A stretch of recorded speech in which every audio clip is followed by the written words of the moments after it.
அயோத்தி ராமர் கோவில் பொதுமக்கள் தரிசனத்திற்காக திறக்கப்பட்டிருக்கிறது. கட்டுக்கடங்காத கூட்டம் அலைமோதும் நிலையில் அனைவரையும் கோயிலுக்குள் அனுமதிப்பது எப்படி என கோயில் நிர்வாகமும் போலீசாரும் ஆலோசனையில் ஈடுபட்டிருக்கிறார்கள். விவரங்களுடன் செய்தியாளர் சுசித்ரா இணைந்திருக்கிறார். சுசித்ரா, என்ன முடிவு எடுக்கப்படவிருக்கிறது? ஏன்னா பக்தர்களை எப்படி கட்டுக்குள் கொண்டு வரவிருக்கிறாங்க?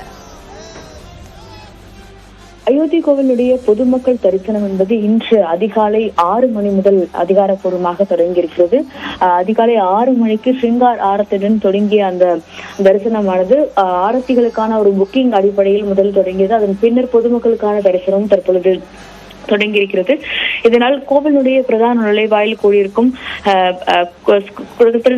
3000க்கும் அதிகமான பக்தர்கள் பிரதான நுழைவாயில் மட்டுமே கூடியிருக்கிறார்கள். அது மட்டுமல்லாமல் வெளிப்புறத்தில் சாலைகள், அந்த ராம் பாதை என அழைக்கப்படும் கோவிலுக்கு செல்லும் வழிநெடுக சுமார் 2 கிலோமீட்டர் தூரத்திற்கு பல்லாயிரக்கணக்கான பக்தர்கள் கூடி வருவதால் அவர்களை கட்டுப்படுத்துவதற்கான தற்பொழுது நடவடிக்கைகளை காவல்துறை அதிகாரிகள் செய்து வருகிறார்கள்.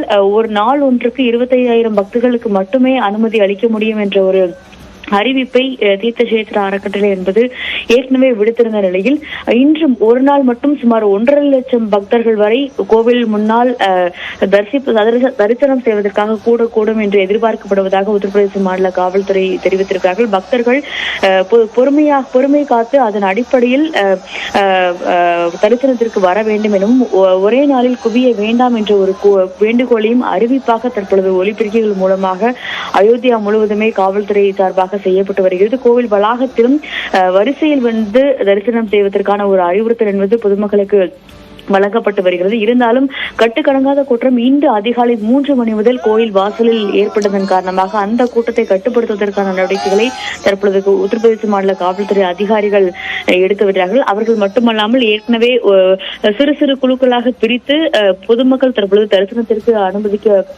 அனுமதிக்கப்பட்டு வருகிறார்கள். காலை 6:30 மணிக்கும் 7:30 மணிக்கும் 2 ஆரத்திகள் நடனம் முடிந்த பிறகு தற்பொழுது பொதுமக்களுடைய தரிசனம் என்பது 11:30 மணி வரை தொடரும். அதன் பிறகு பிற்பகல் 2:30 மணி முதல் இரவு 7 மணி வரை பொதுமக்களுக்கான அனுமதி என்பது 2 நேரமாக பிரிக்கப்பட்டு வழங்கப்படும் என்ற ஒரு அறிவிப்பையும் தீர்த்த கஷேத்திர அறக்கட்டளையானது ஏற்கனவே விடுத்திருந்தது. அதன் அடிப்படையில் தான் அனுமதியானது வழங்கப்பட்டு வருகிறது. ஆதார் அட்டைகள் உள்ளிட்ட பரிசோதனைகளானது செய்யப்பட்டு அவர்கள் உள்ளே அனுமதிக்கப்படுகிறார்கள் என்ற ஒரு அறிவிப்பையும் அறக்கட்டளையானது தெரிவித்திருக்கிறது. தற்போது இந்த கூட்டத்தை கட்டுப்படுத்துவதற்கான ஒரு முக்கிய ஆலோசனை கூட்டம் என்பதும் தற்பொழுது தீர்த்த கஷேத்திர அறக்கட்டளை மற்றும் உத்தரப்பிரதேச மாநிலத்தினுடைய காவல்துறை அதிகாரிகளிடையே நடைபெற்று வருகிறது. பக்தர்களுக்கான பல்வேறு வேண்டுகோளையும் தற்பொழுது அறக்கட்டளை தரப்பாகவும் சரி காவல்துறை சார்பாகவும் தற்போது விடுக்கப்பட்டுள்ளது. இது மட்டுமல்லாமல் ஏற்கனவே இந்த ராமர் கோவில் திறப்பிற்காக வழங்கப்பட்ட அங்கீகார அட்டைகள் அடங்கிய அந்த வாகனங்களுக்கு மட்டுமே 30ஆம் தேதி வரை நகருக்குள் செல்வதற்கான அனுமதி என்பது நீட்டிக்கப்பட்டுள்ளது என்ற ஒரு தகவலையும் தற்பொழுது காவல்துறை அதிகாரிகள் தெரிவித்திருக்கிறார். கூட்டத்தை கட்டுப்படுத்த வேண்டும் என்றால் இது போன்ற வழிமுறைகளை கையாள வேண்டியுள்ளது என்ற ஒரு விளக்கத்தையும் தற்பொழுது உத்தரப்பிரதேச மாநிலத்துடைய காவல்துறை அதிகாரிகள் தெரிவித்திருக்கிறார்கள். விவரங்களுக்கு நன்றி.